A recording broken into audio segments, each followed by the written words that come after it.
नमस्कार दोस्तों, welcome back to my YouTube channel. उम्मीद करता हूं आपकी तैयारी जबरदस्त चल रही होगी। बहुत ही महत्वपूर्ण जानकारी आपसे भी कैंडिडेट के लिए रहने वाली है। हम यहां पर बात कर रहे हैं आरआरबी एनटीपीसी रिजल्ट के बारे में कि आखिरकार आपका रिजल्ट जो है कब जारी किया जाएगा।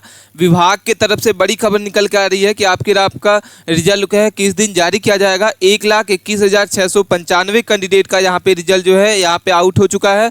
नॉर्मलाइजेशन का जो खेला है वो चक्र बदल चुका है। ऑल जोन की कटाव जो है यहाँ पे लिस्ट जारी हो चुकी है। 12 जोन की कटाव जो है सबसे कम निकल कर आ रही है और महासर्वेक्षण के बाद आपके क्या है 70 से 75% ऐसे स्टूडेंट हैं जो कटाव से बाहर हो चुके हैं। ठीक है, और कितने नंबर पर CBT 2 की एग्जाम की तैयारी करने वाले कैंडिडेट होंगे, ये सारी जानकारी आपको समझ लेना होगा। बाकी आप चैनल पे पहली बार विजिट किए हैं तो प्लीज़ चैनल को सब्सक्राइब करके रखें और अपने दोस्तों को इस वीडियो को दबा के शेयर करें। कोई भी डाउट है कमेंट करके हमें जरूर बताइएगा। चलिए स्टार्ट करते हैं। सबसे पहले हम स्टेप बाय स्टेप सारी जानकारी को समझ लेते हैं। आरआरबी एनटीपीसी रिजल्ट के बारे में हम इसमें डिस्कस कर रहे हैं, तो सभी कैंडिडेट को वीडियो के अंत तक बने रहना होगा और आपका रिजल्ट है कब जारी किया जाएगा ये सारी जानकारी स्टेप बाय स्टेप समझ लेना होगा। सबसे पहले हम लगातार बच्चों के द्वारा कमेंट देखने को मिल रहा है कि सर हमारा जो आरआरबी का पेपर हो चुका है, लेकिन 1 महीने के बाद भी हमारा जो रिजल्ट है अभी तक आउट नहीं हुआ है, तो कब आपका रिजल्ट जो है जारी किया जाएगा। विभाग की तरफ से यहाँ पे नोटिस जो है जारी कर दी गई है। आपका जो परिणाम है आरआरबी का 28 अगस्त से लेके 5 सितंबर के बीच में कभी भी जारी किया जा सकता है। मतलब अभी इस महीने में आपका रिजल्ट जो है नहीं आना है। 28 अगस्त से लेके 5 सितंबर के बीच में आपका जो रिजल्ट है वो कभी भी जारी किया जा सकता है। तो सारे कैंडिडेट जो इंतजार कर रहे थे रिजल्ट का, वो सभी कैंडिडेट का जो रिजल्ट है आपका कब जारी किया जाएगा, 28 अगस्त से लेके 5 सितंबर के बीच में। ठीक है, और CBT 1 परीक्षा जो हम अगर आपको बता दें तो 5 जून से लेके 24 जून तक इसकी जो पेपर है वो चला था। और चयन प्रक्रिया अगर हम सिलेक्शन प्रोसेस जान लेते हैं कि सिलेक्शन प्रोसेस क्या होता है, तो सबसे पहले आपका CBT 1 होगा जो आप लोगों ने सभी ने कैंडिडेट दे चुका है। अब कैंडिडेट को इंतजार है CBT 2 का। CBT जैसे ही होगा स्किल टेस्ट, उसके बाद आपका रहेगा CBT दस्तावेज सत्यापन होगा, उसके बाद मेडिकल टेस्ट होगा और इसके बाद आपका फाइनल रिजल्ट आउट होगा और इसके बाद बच्चे जो हैं स्टूडेंट सेलेक्ट होंगे। तो इस तरीके से चयन प्रक्रिया प्रोसेस होता है। आरआरबी एनटीपीसी लेटेस्ट न्यूज अगर हम आपको बताते हैं कि इसमें ग्रीन जोन क्या रहेगी, रेड जोन क्या रहेगी और ब्लू जोन कौन सी रहेगी, ये सारी जानकारी आपको समझ लेना होगा। स्टेप बाय स्टेप वीडियो के अंत तक बने रहें। और पदों की वृद्धि अगर बात करते हैं कि इसमें टोटल जो पद हैं वो कितने हैं, तो 8113 पदों पर इसकी भर्ती है जो की जानी है। और कुल आवेदन की संख्या अगर बात करते हैं कि इस बार जो कैंडिडेट है वो कितने फॉर्म अप्लाई किए हैं, तो यहाँ पे 58,45,869 यहाँ पे कैंडिडेट जो है अपना फॉर्म अप्लाई किए हैं। 58,45,869 कैंडिडेट जो है अपना फॉर्म अप्लाई किए थे। और परीक्षा में उपस्थिति अगर बात करते हैं कि पेपर में कुल कितने प्रेजेंट कैंडिडेट हैं, तो यहाँ पे 29,21,695 स्टूडेंट जो हैं वो परीक्षा में क्या हुए थे, कैंडिडेट आपके उपस्थित हुए थे। ठीक है, तो यहाँ पे बहुत ही कम मात्रा में लगभग 50% स्टूडेंट जो होते हैं पेपर देने गए थे इस बार, क्योंकि हर बार ऐसे ही होता है कि फॉर्म तो रेलवे का सभी कैंडिडेट भर देते हैं, लेकिन कई सारे कैंडिडेट की तैयारी अच्छी नहीं होती है, तो इस वजह से अपना फॉर्म यहाँ पे पेपर देने नहीं जाते। कई सारे स्टूडेंट जो है अपना एग्जाम छोड़ देते हैं। तो यहाँ पे लगभग आपके देखेंगे कि आवेदन की संख्या जो है 45 से 58 लाख है, लेकिन परीक्षा में उपस्थित कैंडिडेट जो है आपके 29 लाख ही हैं। ठीक है, CBT 2 के लिए पास स्टूडेंट क्या रहेगा, तो जैसा कि आपको बता दें कि 8113 पदों के 15 गुना यहाँ पे कैंडिडेट को सेलेक्ट किया जाएगा। तो 15 गुना कैंडिडेट जो है 1,21,694 से 95 यहाँ पे आपको क्या होगा, CBT 2 के लिए यहाँ पे स्टूडेंट को क्वालिफाई किया जाएगा। कट ऑफ में बदलाव हो चुकी है, क्योंकि ये डाटा जो होता है ये स्टूडेंट के द्वारा भेजा गया कि इस स्कोर के वजह से कट ऑफ का जो बदलाव होता है वो चेंज हो जाता है। एग्जाम लेवल आपका क्या रहता है, मॉडरेट टू हार्ड रहता है। कैसा रहता है एग्जाम लेवल आपका, मॉडरेट टू हार्ड रहा है। कोई भी डाउट है कमेंट करके हमें जरूर बताइएगा। एग्जाम लेवल हम आपको बता दिए। इसके बाद हम बता देते हैं आपको कि मैथ के 30 क्वेश्चन आपके पूछे गए थे, ये आपका कैसा पूछा गया था, मॉडरेट पूछा गया था। रीजनिंग के अगर 30 क्वेश्चन पूछते हैं तो रीजनिंग के 30 क्वेश्चन आपके मॉडरेट पूछे गए थे। तो एग्जाम लेवल आपका मॉडरेट टू हार्ड रहा है। कैसा रहा है, मॉडरेट टू आपका exam level moderate to hard रहा है। अब इसके बाद हम बात कर लेते हैं इसमें इसमें हम बात कर लेते हैं मॉडरेट टू हार्ड रहा है। टोटल 100 क्वेश्चन इसमें होते हैं। जीके जीएस की बात करते हैं तो 40 क्वेश्चन आपके जीके जीएस के थे जो हार्ड पूछा गया था। 100 क्वेश्चन आपके मार्क्स रहते हैं। और हार्ड शिफ्ट का अगर हम बात करते हैं नॉर्मलाइजेशन तो आपके 12 से 16 नंबर आपको देखने को बढ़ के मिलेगा। और नॉर्मलाइजेशन का खेला बहुत ही ज़्यादा होने वाला है कि किसी कैंडिडेट को पास करा सकता है, किसी कैंडिडेट को फेल करा सकता है। ठीक है, मॉडरेट शिफ्ट की अगर हम नॉर्मलाइजेशन बात करते हैं तो यहाँ पे 8 से 10 नंबर आपका रहेगा। और इजी शिफ्ट का आपका 1 से 2 नंबर आपको यहाँ पे नॉर्मलाइजेशन मार्क्स आपको बढ़ के देखने को मिलने वाला है। कोई भी डाउट है कमेंट करके हमें जरूर बताइएगा। अब हम बात कर लेते हैं ऑल शिफ्ट का नॉर्मलाइजेशन आपका क्या बढ़ने वाला है। तो सबसे पहले ऑल शिफ्ट का नॉर्मलाइजेशन स्कोर आपको समझ लेना होगा कि हमारे जो शिफ्ट आपकी हुई है उसमें कितने नंबर का नॉर्मलाइजेशन आपका बढ़ सकता है, घट सकता है। तो यहाँ पे 5 जून की अगर बात करते हैं, 5 जून की आपकी फर्स्ट शिफ्ट तो यहाँ पे 15.68 आपके यहाँ पे नॉर्मलाइजेशन मार्क्स आपको देखने को मिलने वाला है। सेकंड जून की अगर बात करते हैं यहाँ पे सेकंड शिफ्ट की तो यहाँ पे 11.28 है यहाँ पे नॉर्मलाइजेशन मार्क्स देखने को मिलेगा। और थर्ड शिफ्ट अगर बात करते हैं तो 15.97 आपको यहाँ पे नॉर्मलाइजेशन मार्क्स आपको बढ़ के देखने को मिलेगा। 6 जून की बात करते हैं फर्स्ट शिफ्ट आपको तो 8.89, सेकंड शिफ्ट की आपकी 6.15 और थर्ड शिफ्ट में आपका 9.62 यहाँ पे आपका नॉर्मलाइजेशन अंक बढ़ के देखने को मिलेगा। 9 जून की अगर फर्स्ट शिफ्ट अगर बात करते हैं तो यहाँ पे 10.74, सेकंड शिफ्ट की अगर बात करते हैं 9.28 और थर्ड शिफ्ट की अगर बात करते हैं तो 8.38 यहाँ पे नॉर्मलाइजेशन मार्क्स आपको देखने को मिलने वाला है।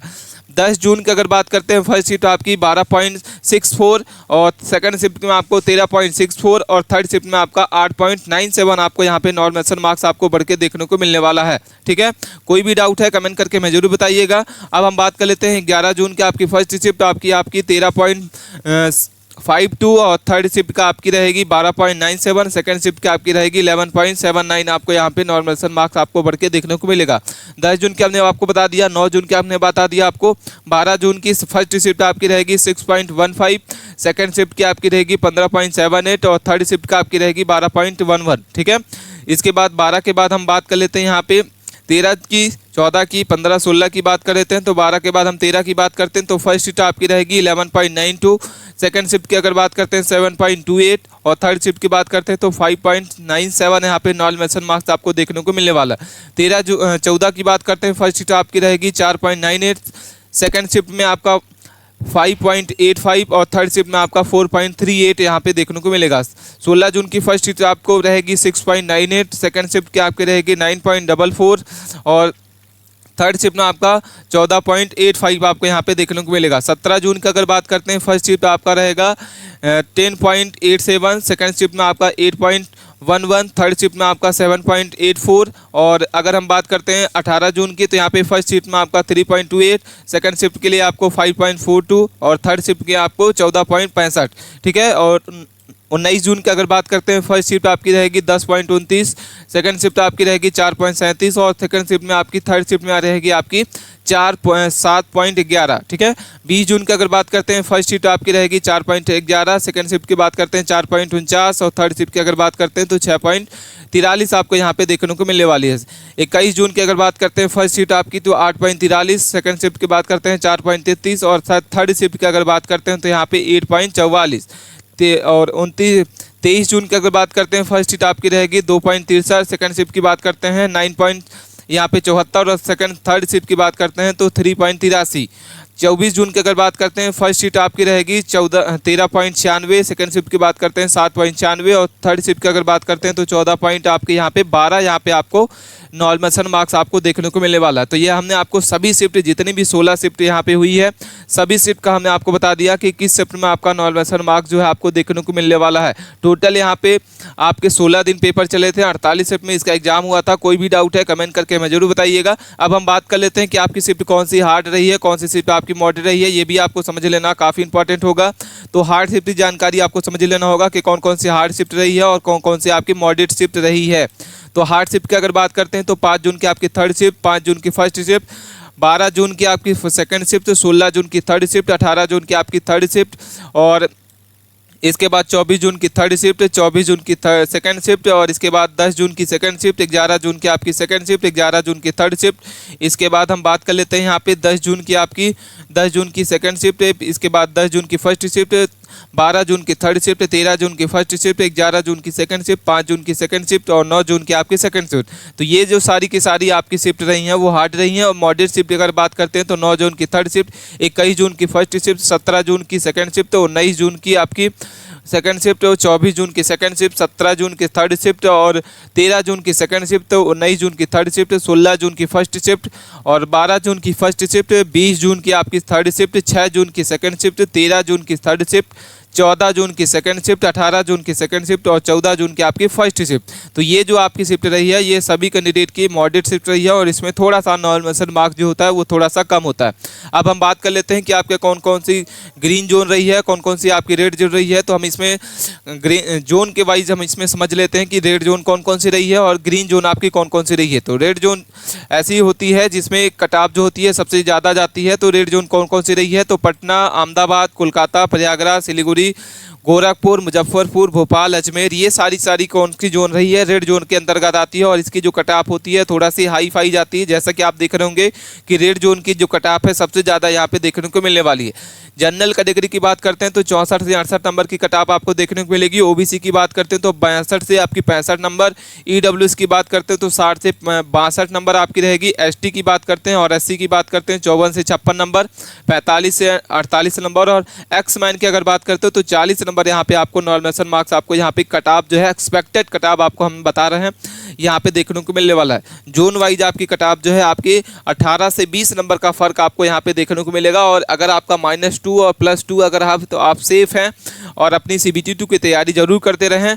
अब हम बात कर लेते हैं ग्रीन जोन की कि कौन कौन सी ग्रीन जोन आपकी रही है। यहाँ पे सारा डाटा समझ लेना होगा कि ग्रीन जोन की आपकी कौन कौन सी कट ऑफ रही है। रांची, बेंगलुरु, सिकंदराबाद, मालदा, मुंबई, जम्मू कश्मीर, तिरुवनंतपुरम, भुवनेश्वर, बिलासपुर, चेन्नई, चंडीगढ़, ऐसे जो जोन होते हैं ये सारे के सारे क्या होते हैं, ग्रीन जोन के अंदर आते हैं। और ग्रीन जोन की जो थोड़ी सी कट ऑफ होती है वो रेड जोन से कम होती है। ठीक है, ग्रीन जोन कौन कौन से होते हैं, तो यहाँ पे आपका जनरल कैटेगरी की आपकी कट ऑफ रहेगी 57 से 60 नंबर, ओबीसी की यहाँ पे 54 से 57 नंबर, ओबीसी की बात करते हैं 53 से 54 नंबर, एससी की बात करते हैं 47 से 49 नंबर, एसटी की बात करते हैं 40 से 43 नंबर और एक्स मैन की बात करते हैं तो 34+ यहाँ पे रहने वाली है।